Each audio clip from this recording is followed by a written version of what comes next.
Earlier this month, we told you that TV Time was preparing to shut down its popular tracking service on the 15th of this month. Now, one of the app's founders, Antonio Pinto, has announced that he is working on a new platform called Bingers that he hopes will act as a home for TV Time refugees, who, by the way, can import their exported TV Time archives into the app.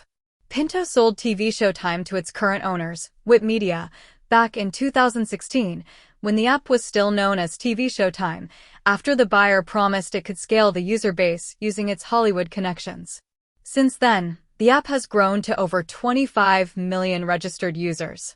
The new Bingers app that Pinto is building will, according to him, perform better by resolving the chronic slowdowns that plagued the previous app during peak hours.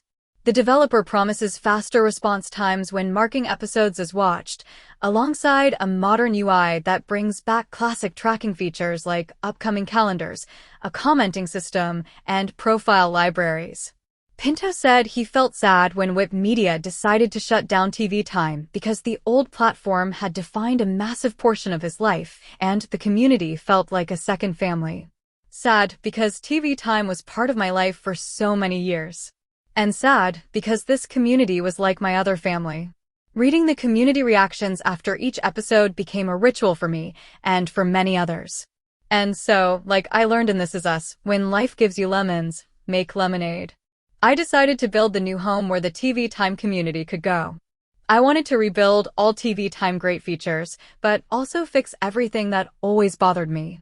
Whip Media shut down TV Time due to high operating costs, explaining that maintaining a free service for millions of users created huge bills, and few users wanted a paid version. Bingers is coming to the App Store and Google Play by the end of this month.